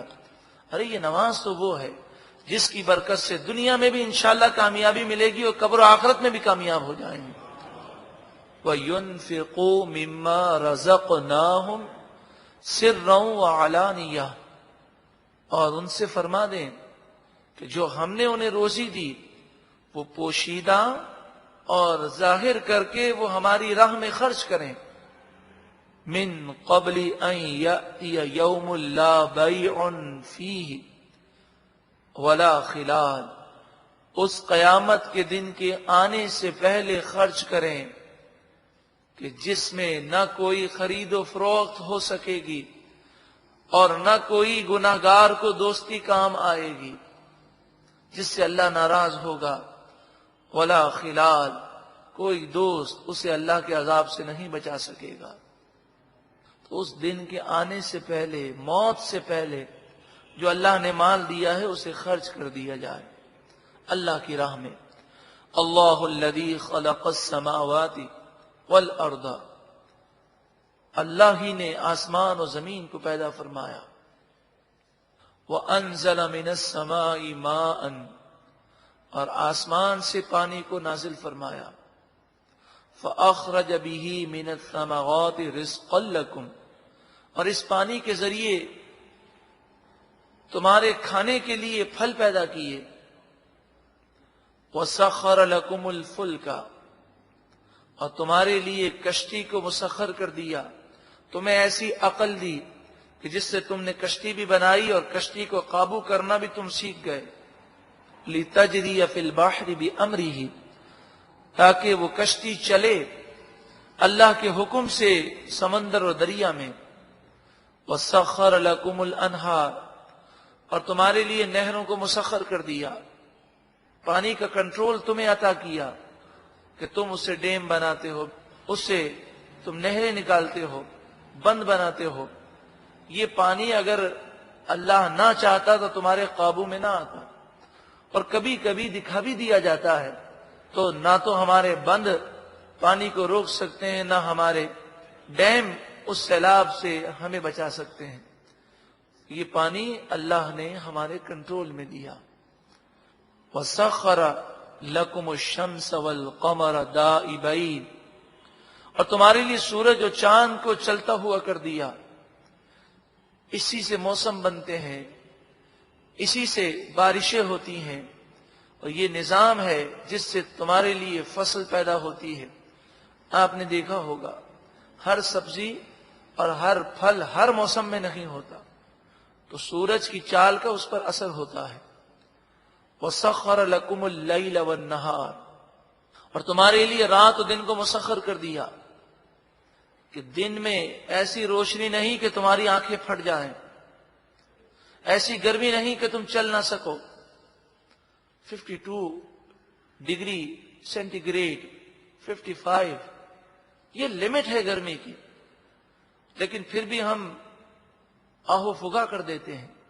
وہ چاہے تو 200 ڈگری تک بھی گرمی پہنچ سکتی ہے، وہ چاہے تو 500 ڈگری تک بھی پہنچ سکتی ہے، لیکن اس عالم میں کوئی انسان باقی نہ رہے۔ تو یہ اسی کا کرم ہے کہ اس نے ٹیمپریچر بھی اگر دیا، اگر گرمی بھی دی، تو وہ گرمی دی جو ہمارا جسم برداشت کر سکتا ہے۔ اور اس گرمی کے فوائد بھی ہیں، اسی سے فصلیں پکتی ہیں، اسی سے پانی بخارات بن کر اڑتے ہیں، اور اس جتنی زیادہ گرمی پڑتی ہے اتنی ہی زیادہ بارشیں ہوتی ہیں۔ وَسَخَّرَ لَكُمُ اللَّيْلَ وَالنَّهَارَ، تمہارے لیے رات و دن کو مسخر کر دیا۔ یہ نعمتیں ہیں، ذرا سوچو تو صحیح۔ اور تمہیں وہ چیزیں عطا فرمائیں، ایسی ایسی نعمتیں عطا فرمائیں۔ وَآتَاكُم مِّن كُلِّ مَا سَأَلْتُمُوهُ، یہ آیت انسان کے دل کو روشن کر دیتی ہے۔ وَآتَاكُم مِّن كُلِّ مَا سَأَلْتُمُوهُ، اور تمہیں بہت کچھ منہ مانگا دیا، یعنی جو تم نے مانگا وہ تمہیں اللہ نے عطا فرمایا۔ تو مفسرین نے فرمایا کہ یاد کرو کہ کئی مرتبہ تم نے اللہ سے جو مانگا اللہ نے وہ عطا کیا، کبھی اس کا شکر ادا کیا۔ وَإِن تَعُدُّوا نِعْمَةَ اللَّهِ لَا تُحْصُوهَا، تم اللہ کی نعمتوں پر شکر تو کیا ادا کرو گے؟ اگر تم اللہ کی نعمتوں کو گننا چاہو، شمار کرنا چاہو تو شمار نہیں کر سکتے۔ صرف سر سے لے کر پاؤں تک جتنی نعمتیں ہم پر ہیں اسے ہم صرف نام لینا چاہیں اور گننا چاہیں انگلیوں پر تو گن نہیں سکتے۔ حضرت شیخ سعدی علیہ رحمہ فرماتے ہیں کہ بندے تو سانس لیتا ہے تو تیرا سانس اندر جاتا ہے تو تیری زندگی میں ایک لمحہ بڑھ جاتا ہے، اور سانس اگر اندر جا کر باہر نہ جائے، باہر نہ نکلے تو بھی تم مر جائے. تو سانس کا اندر جانا یہ نعمت ہے، باہر نکلنا یہ نعمت ہے. آپ فرماتے ہیں کوئی اللہ کا شکر کا حق ادا کر ہی نہیں سکتا. فرماتے ہیں صرف ایک سانس کی نعمت کا اگر شکر ادا کرے اور ہر سانس پہ کہے الحمدللہ، یا اللہ تیرا شکر ہے، یا اللہ تیرا شکر ہے، تو آپ فرماتے ہیں جب وہ کہے گا الحمدللہ تو سانس اندر جا کر باہر نکل چکا ہے. تو اس نے ایک دفعہ اللہ کا شکر ادا کیا اور دو نعمتیں جمع ہو گئیں، سانس کے اندر جانے کی نعمت، باہر نکلنے کی نعمت. فرمایا اے نادان، جب تو اللہ کی دی ہوئی تمام نعمتیں تو درکنار صرف سانس کی نعمت کا شکر ادا نہیں کر سکتا تو پھر اللہ کی نافرمانی تو نہ کر. ان الانسان لظلوم کفار، ان الانسان بے شک اکثر انسان، لظلوم ضرور ظلم کرنے والے، گناہ کرنے والے ہیں، کفار نا شکرے ہیں، شکر نہیں کرتے، گناہ کرتے ہیں. وَإِذْ قَالَ ابراہیم، یاد کرو جب ابراہیم علیہ السلام نے عرض کی رب اجعل هذا البلد آمنا، اے پروردگار اس شہر مکہ کو امن والا بنا دے. وَجْنُبْنِي وَبَنِيَّ أَن نَّعْبُدَ الْأَصْنَامَ، مجھے اور میری اولاد کو بتوں کی پوجا کرنے سے محفوظ فرما. رب انہن اضللن کثیرا من الناس، اے پروردگار ان بتوں نے بہت سارے لوگوں کو گمراہ کر دیا. فمن تبعنی، پس جو کوئی میری فرمانبرداری کرے، فإنہ منی، پس بے شک وہ مجھ ہی سے ہے. ومن عصانی، اور جو میری نافرمانی کرے، فإنک غفور الرحیم، پس بے شک تو ہی بخشنے والا مہربان ہے. اس نافرمان پر کرم کر دے اور اسے توبہ کی توفیق دے دے. ربنا، اے ہمارے رب، انی اسکنت من ذریتی، میں نے اپنی اولاد میں سے حضرت اسماعیل کو چھوڑ دیا. بواد غیر ذی زرع، ایک ایسی وادی میں جو بنجر ہے، ریگستان ہے، جس پہ کھیتی نہیں اگتی. عند بیتک المحرم، تیرے مکرم اور معظم گھر خانہ کعبہ کے نزدیک. یہ اس وقت آپ نے دعا کی کہ جب حضرت بی بی ہاجرہ اور حضرت اسماعیل علیہ السلام کو چھوڑ کر آپ جا رہے تھے اور بی بی ہاجرہ نے آواز دی اور کہا بیابان ریگستان میں تھوڑا سا پانی اور تھوڑی سی کھجوریں دے کر آپ ہمیں کیوں چھوڑ کر جا رہے ہیں؟ کیا آپ ہم سے ناراض ہیں؟ آپ نے کوئی جواب نہ دیا. تو کہا صرف یہ بتا دیجئے کہ آپ اپنی مرضی سے چھوڑنے آئے ہیں یا یہ اللہ کا حکم ہے؟ تو آپ نے کہا میرے رب نے حکم دیا ہے. بی بی ہاجرہ پر قربان جائیے. آپ نے کہا کہ اگر ہمارے رب کا حکم ہے تو ہمیں کوئی فکر کی حاجت نہیں، وہ رب ہماری مدد فرمائے گا. اس موقع پر آپ جب اپنے شیرخوار دودھ پیتے بچے کو چھوڑ کر ریگستان میں چھوڑ کر آپ جا رہے تھے، تو اس موقع پر آپ نے یہ دعا کی اے پروردگار، تیرے بھروسے پر اور تیرے حکم پر ایک ویران سرزمین پر میں نے اپنے بیٹے اسماعیل کو اور میری زوجہ بی بی ہاجرہ کو چھوڑ دیا ہے. یہ کیوں چھوڑا تھا؟ یہاں پر آبادی ہوگی اور یہ شہر آباد ہو جائے گا. طوفان نوح کے بعد مکہ مکرمہ آباد مکمل نہ ہو سکا اور اس وقت تک یہاں پر آبادی نہ تھی. نیک صالحین لوگ آتے اور خانہ کعبہ کی جو جگہ تھی اب وہاں عمارت نہ تھی، کیونکہ طوفان نوح میں وہ عمارت اٹھا لی گئی تھی. تو ایک ٹیلا تھا، تو نیک صالح لوگ اس کے گرد وہ طواف کرتے، لیکن یہاں کوئی آبادی نہ تھی. ربنا، اے ہمارے رب، لیقیموا الصلاۃ، یہاں اس لیے آباد کیا تاکہ لوگ نماز قائم رکھیں، یہ گھر آباد ہو، یہ شہر آباد ہو، لوگ تیری عبادت کریں۔ فَاجْعَلْ أَفْئِدَةً مِّنَ النَّاسِ تَهْوِي إِلَيْهِمْ، پس لوگوں کے دل ان کی طرف مائل کر دے، قربان جائیے۔ حضرت ابراہیم علیہ السلام نے کیسی دعا کی، اور آپ کی دعا کیسی مقبول ہوئی کہ اہل مکہ، مکہ مکرمہ کی سرزمین اتنی پیاری سرزمین ہے کہ جتنی دفعہ حاضری نصیب ہو، شوق اور لگن کم ہونے کے بجائے اور بڑھ جاتا ہے۔ اللہ اس مبارک سرزمین کی، مکہ مکرمہ اور مدینہ منورہ کی بار بار با ادب حاضریاں ہم سب کو نصیب فرمائے۔ وَارْزُقْهُم مِّنَ الثَّمَرَاتِ، اور انہیں پھلوں سے روزی عطا فرما۔ آج کل تو خیر ٹرانسپورٹ کی سہولتیں ہیں، دنیا نے بڑی ترقی کر لی، آج بھی مکہ مکرمہ میں زراعت اس طرح نہیں ہوتی جس طرح عام علاقوں میں ہوتی ہے، لیکن آج تو ہم کہہ سکتے ہیں جی ہوائی جہاز ہیں، بڑا ٹرانسپورٹ ہے، اس لیے ہر قسم کے پھل اور سبزیاں وہاں پر موجود ہیں۔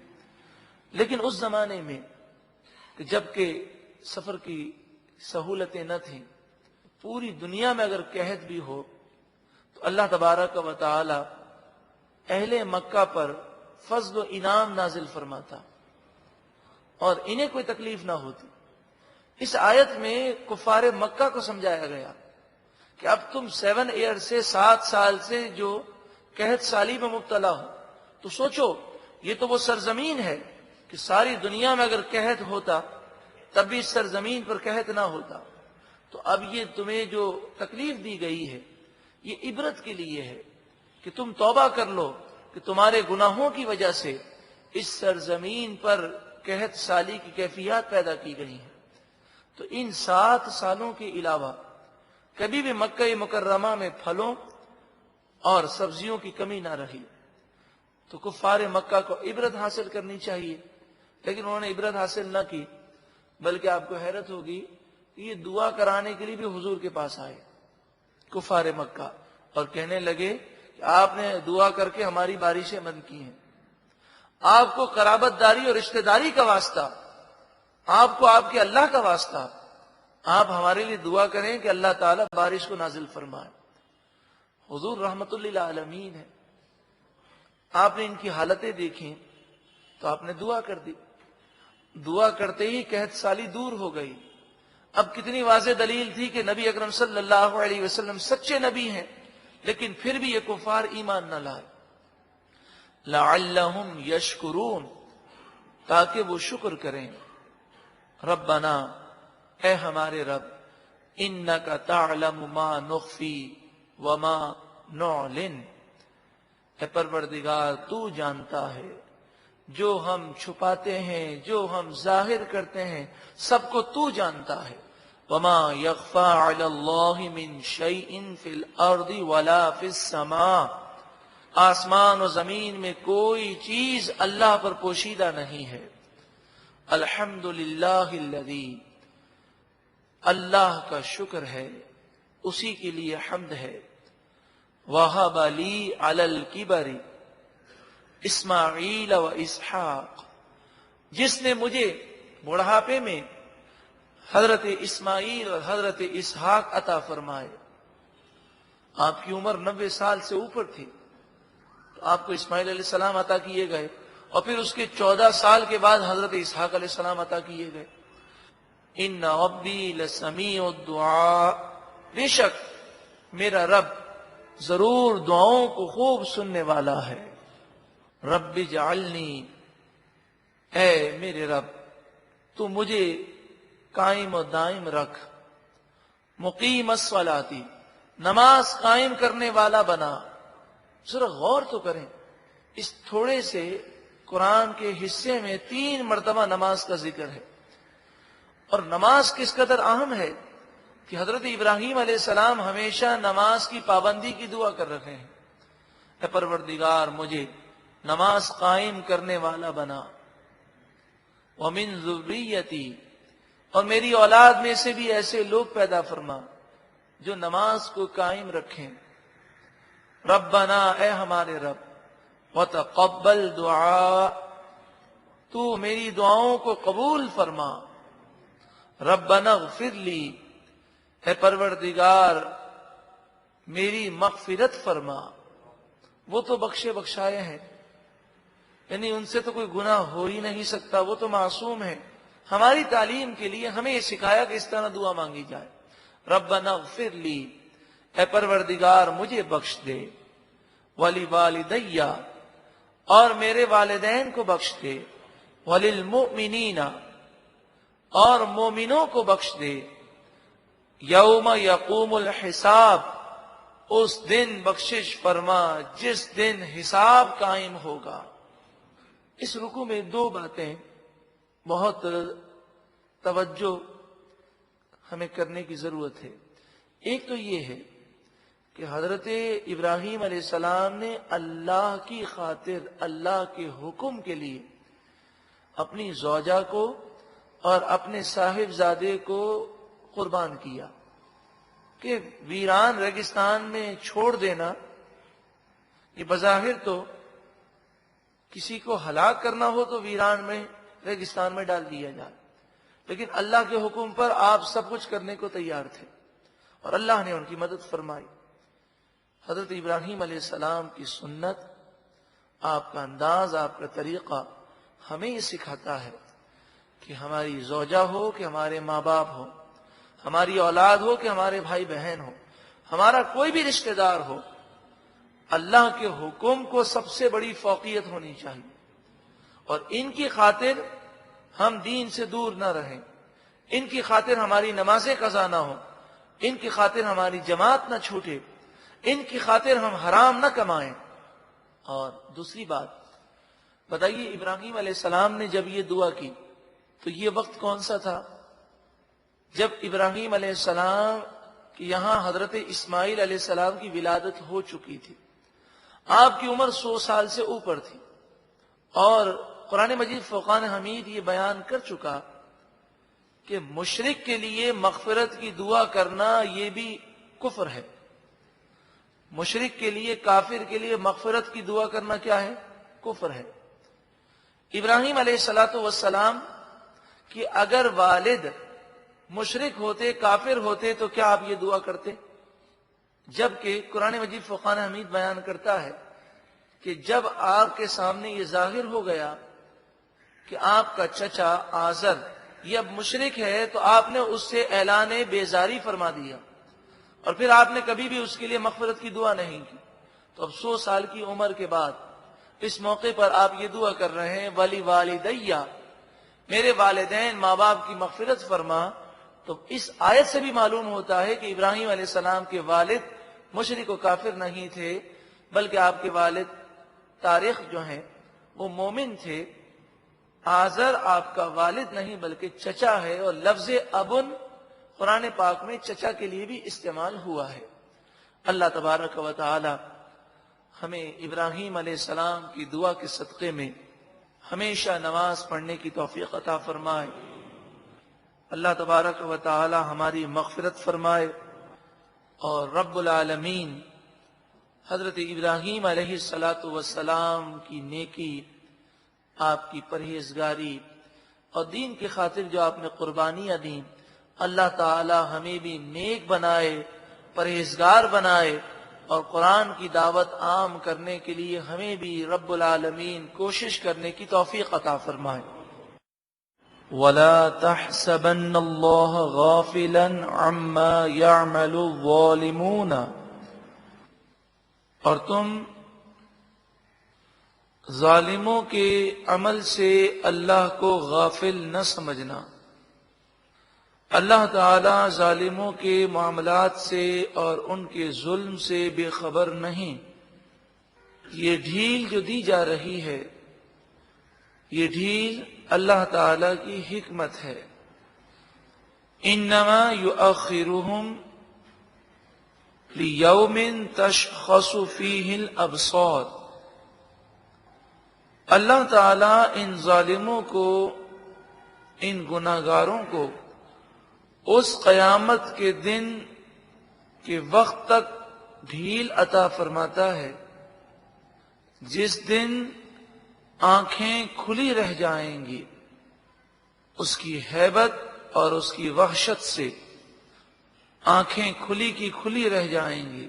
مہطعین مقنعین، مہطعین وہ قبروں سے نکل کر بے تحاشا دوڑیں گے، اس قدر گھبراہٹ ان پر طاری ہوگی۔ مقنعی رؤوسہم، اپنے سروں کو اٹھائے ہوں گے خوف کے مارے۔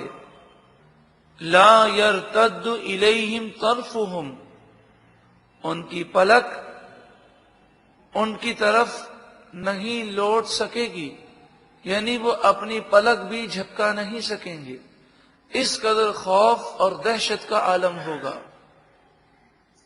تو کافروں کو، مشرکوں کو، گناہ گاروں کو، ظالموں کو دنیا کے اندر بسا اوقات ڈھیل دی جاتی ہے، وہ دنیا کی زندگی گزار لیتے ہیں، پھر موت کی تکالیف، قبر کا عذاب اور میدان محشر کی شرمندگی ان کا مقدر ہے۔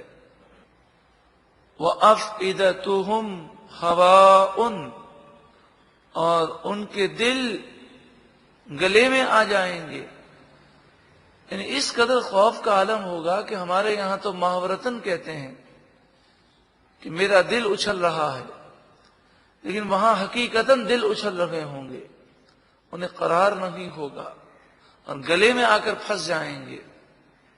وَأَنذِرِ النَّاسَ، اور اے محبوب آپ لوگوں کو ڈرائیے، یوم یأتیہم العذاب، اس دن سے جس دن عذاب آئے گا، فیقول الذین ظلموا، پھر ظالم کہیں گے، گناہگار کہیں گے، کافر مشرک کہیں گے، ہر وہ شخص جو عذاب کو دیکھے گا اور گناہگار ہوگا وہ یہ کہے گا، ربنا، اے ہمارے رب، اخرنا الی اجل قریب، تو ہمیں تھوڑی مہلت دے دے، دوبارہ دنیا میں بھیج دے اور تھوڑی مہلت دے دے، نجب دعوتک، ہم تیری دعوت کا جواب دیں گے، یعنی تیرے ہم فرما بردار بن جائیں گے۔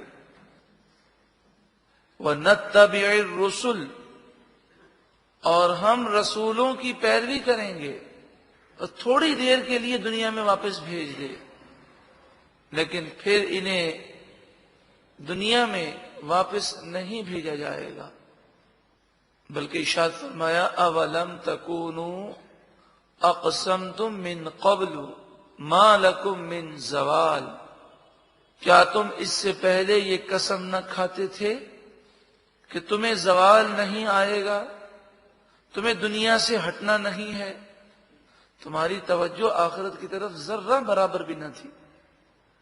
آج الحمدللہ ہم مسلمان ہیں، مگر ہمارے اعمال اور ہماری سوچ اب اسلامی باقی نہ رہی۔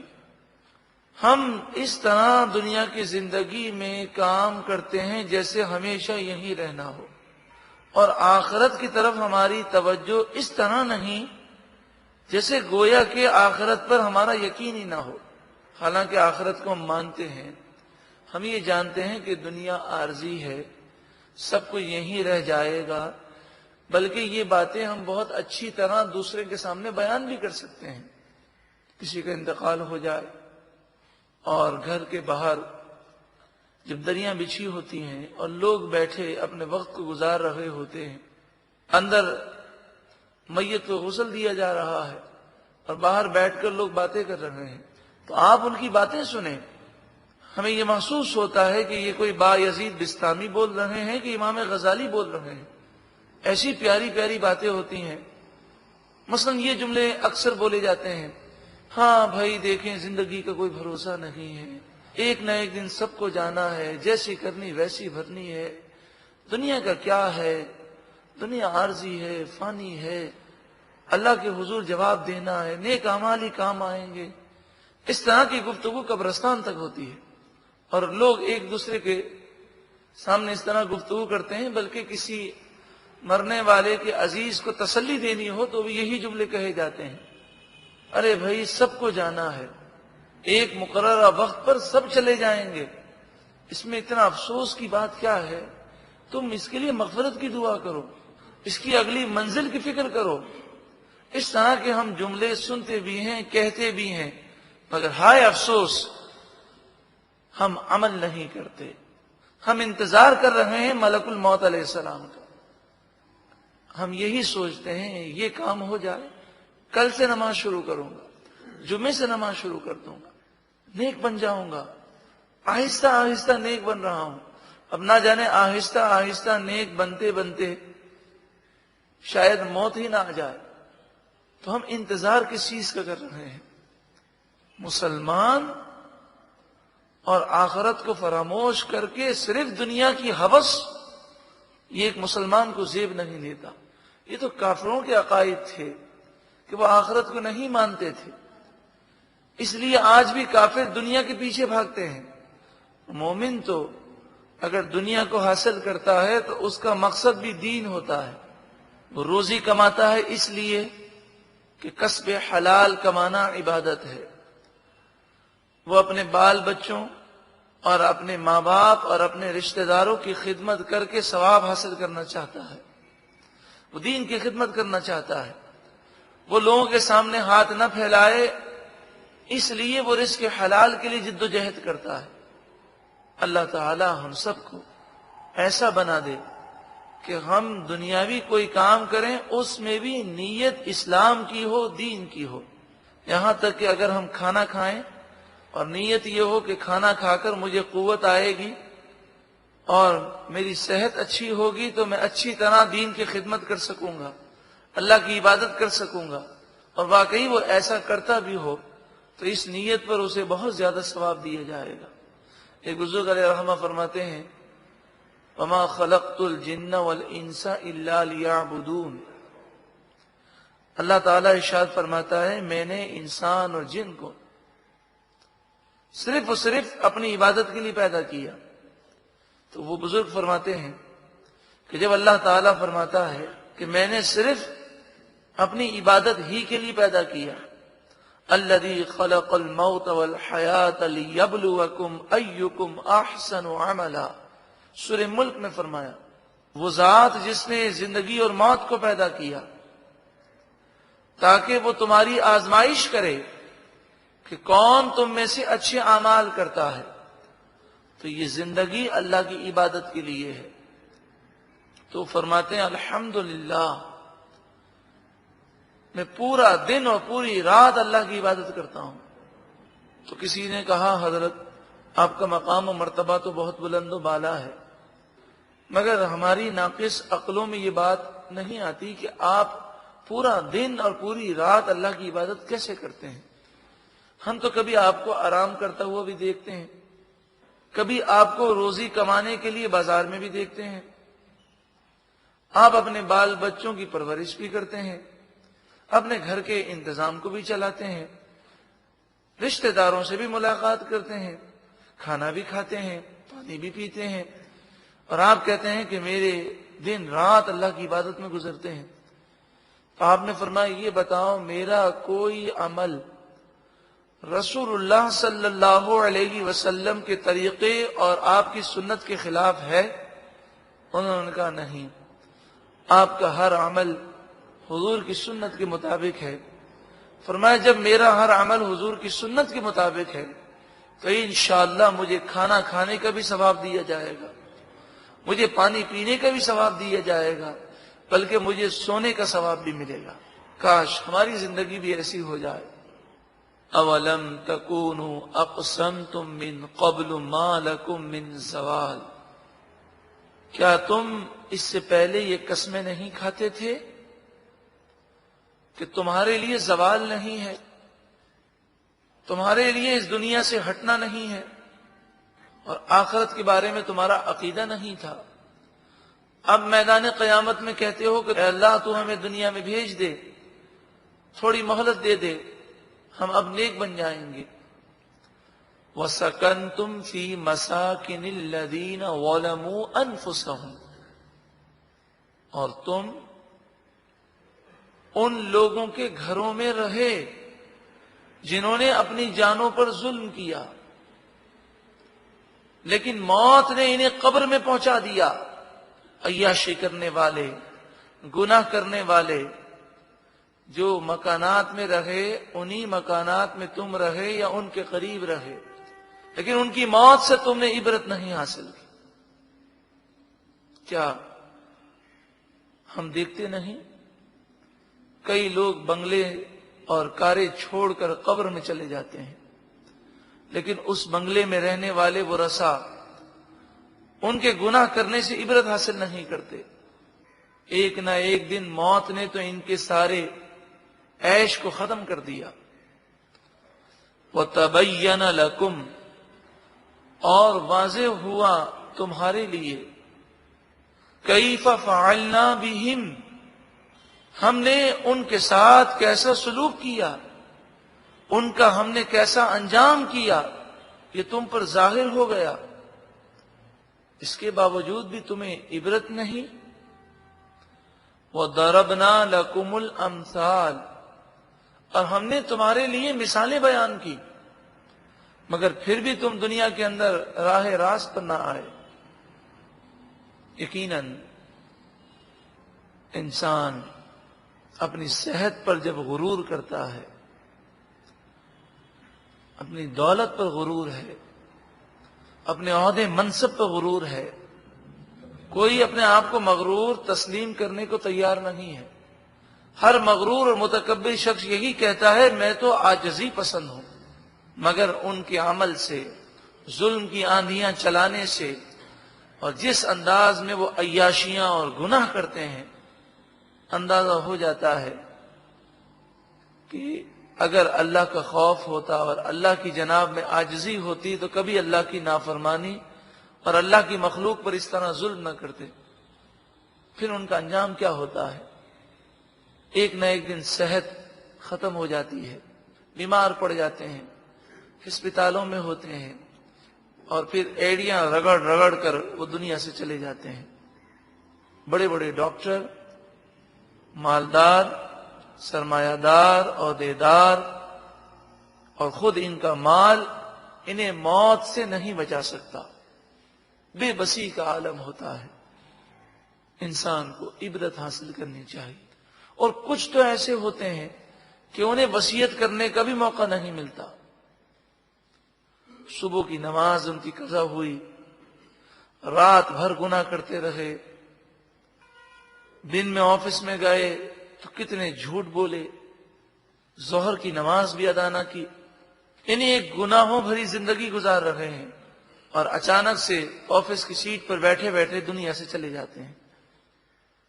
نہ تو کلمہ نصیب ہوتا ہے، نہ توبہ نصیب ہوتی ہے، نہ نمازیں نصیب ہوتی ہیں۔ یہ بھی کوئی زندگی ہے؟ یقیناً عقل مند اور دانا وہی ہے جو اللہ اور اس کے رسول کی فرما برداری والی زندگی گزارے۔ وَقَدْ مَكَرُوا مَكْرَهُمْ، اور بے شک انہوں نے خوب فریب کیا، مکر کیا۔ وَعِنْدَ اللَّهِ مَكْرُهُمْ، اور ان کے فریب اللہ کے قابو میں ہے، اللہ کے قبضہ و قدرت میں ہے۔ وَإِنْ كَانَ مَكْرُهُمْ لِتَزُولَ مِنْهُ الْجِبَالِ، اور ان کے مکر و فریب کچھ ایسے نہ تھے، لِتَزُولَ مِنْهُ الْجِبَالِ، جس سے یہ پہاڑ ٹل جائیں، ہل جائیں۔ مراد یہ ہے کہ کافر، ظالم، گناہ گاروں کے مکر و فریب اور ظلم اور ستم، اس کی کوئی حیثیت نہیں ہے۔ اللہ تبارک و تعالی کی وہ پکڑ سے بچ نہیں سکتے۔ اور جب وہ غضب فرمائے گا تو انہیں احساس ہوگا کہ ساری قوتیں، ساری طاقتیں تو صرف اللہ کے پاس ہیں۔ فَلَا تَحْسَبَنَّ اللَّهَ مُخْلِفَ وَعْدِهِ رُسُلَهُ، اللہ تعالیٰ نے اپنے رسولوں سے جو وعدہ فرمایا، یہ خیال مت کرنا کہ اللہ اس وعدے کے خلاف کرے گا۔ اللہ وعدہ ضرور پورا فرمائے گا اور کافروں کی پکڑ فرمائے گا، ظالموں کی پکڑ فرمائے گا۔ ہاں، یہ ڈھیل ایک حکمت کے تحت ہے۔ ان اللہ عزیز ذو انتقام، بے شک اللہ ہی غالب ہے، انتقام لینے والا ہے۔ مظلوم دنیا کے اندر شاید ظالم سے انتقام نہ لے سکے، لیکن جب کوئی مظلوم انتقام نہ لے سکے اور اپنا معاملہ اللہ کے سپرد کر دے اور کہے افوض امری الی اللہ، میں اپنے معاملات اللہ کے سپرد کرتا ہوں، اور پھر جب رب العالمین اس ظالم کی گرفت فرماتا ہے، دنیا کی کوئی طاقت اللہ کے عذاب سے اسے نہیں بچا سکتی۔ ویسے یہ جو وظیفہ ہے افوض امری الی اللہ، عربی میں آتا ہو تو سبحان اللہ، ورنہ اردو میں کہہ دے کہ میں اپنے تمام معاملات اللہ کے سپرد کرتا ہوں۔ اور جب بندہ اللہ پر بھروسہ کر کے اپنے معاملات اللہ کے سپرد کر دیتا ہے تو اللہ تعالیٰ اس کی غیب سے مدد فرماتا ہے۔ یوم تبدل الارض غیر الارض، جس دن کل بروز قیامت زمین کو دوسری زمین سے تبدیل کیا جائے گا، والسماوات، اور آسمان بھی تبدیل کیے جائیں گے۔ مراد یہ ہے کہ یہ زمین اور یہ آسمان فانی ہے، یہ ختم ہو جائے گا، پھر کل بروز قیامت دوسری زمین اور دوسرا آسمان پیدا کیا جائے۔ اس وقت زمین میں نہ پہاڑ ہوں گے، نہ دریا ہوں گے، نہ نہریں ہوں گی، اور نہ ہی اونچے نیچے راستے ہوں گے، بلکہ زمین بالکل سیدھی ہوگی۔ اس قدر سیدھی ہوگی کہ زمین کے ایک کنارے سے کوئی دوسرے کنارے پر دیکھے تو اسے رائے کا دانہ بھی نظر آ جائے گا۔ زمین تانبے کی ہوگی اور بالکل سیدھی ہوگی۔ اور آسمان کے متعلق بعض مفسرین نے ایک روایت بیان فرمائی کہ آسمان پیلا ہوگا، وہ یا تو تانبے کا ہوگا یا سونے کا ہوگا۔ اور سورج، یہ جو سورج ہے اسے فنا ہے، اللہ تعالیٰ دوسرا سورج پیدا فرمائے گا، وہ سورج اس سورج سے بھی زیادہ گرم ہوگا۔ اس سورج کی تو کہتے ہیں پیٹھ ہے، اس کا چہرہ ہوگا، مراد یہ کہ بہت زیادہ گرم ہوگا، اور ایسی آگ برسا رہا ہوگا کہ گناہگار لوگ میدان قیامت میں جب کھڑے ہوں گے تو ان کے جسم سے اتنا پسینہ نکلے گا کہ زمین 70 ہاتھ تک پسینے کو جذب کرے گی، پھر زمین ان کے پسینے کو جذب نہ کر سکے گی، پھر پسینہ زمین پر جمع ہونا شروع ہوگا، پھر جتنا زیادہ گناہگار ہوگا اتنا اس کا پسینہ زیادہ ہوگا۔ کسی کا پسینہ اس کے ٹخنوں کو پکڑ لے گا، کسی کا پسینہ اس کے گھٹنوں کو پکڑ لے گا، کسی کا پسینہ اس کی پیٹھ تک ہوگا، اور کوئی اپنے پسینے میں ڈبکیاں کھا رہا ہوگا، جسم پر لباس نہیں ہوگا، کوئی سایہ نہیں ہوگا، صرف ایک سایہ ہوگا، اللہ رب العالمین کے عرش کا سایہ ہوگا۔ اللہ تبارک و تعالی ہمیں نیک اعمال اختیار کرنے کی توفیق عطا فرمائے، ایسے اعمال اختیار کرنے کی توفیق عطا فرمائے کہ اللہ تعالی ہم سے راضی ہو جائے، اور عرش الہی کے سایہ کل بروز قیامت ہمیں بھی نصیب ہو جائے۔ اور جو عرش الہی کے سائے میں ہوں گے ان پر کیا کرم ہوگا؟ ان پر یہ کرم ہوگا کہ میدان محشر کی ساری سختیاں ان کے لیے آسان ہوں گی۔ 50,000 سالہ دن ان کے لیے ایسے ہوگا جیسے ایک نماز پڑھنے میں وقت لگتا ہے، اتنا آسان ہو جائے گا۔ اللہ تعالی ان نیک لوگوں میں ہمیں بھی شامل فرمائے۔ وَبَرَزُوا لِلَّهِ الْوَاحِدِ الْقَهَّارِ، اور تمام لوگ اللہ کے حضور حاضر ہوں گے، وہ اللہ جو واحد ہے، غالب ہے۔ وَتَرَى الْمُجْرِمِينَ، اور تم مجرموں کو، گناہگاروں کو دیکھو گے، یومئذ، اس دن، مقرنین فی الاسفاد، کہ آگ کی بیڑیوں میں، زنجیروں میں وہ جکڑے ہوں گے۔ سرابیلہم من قطران، اور ان کا لباس قطران کا ہوگا۔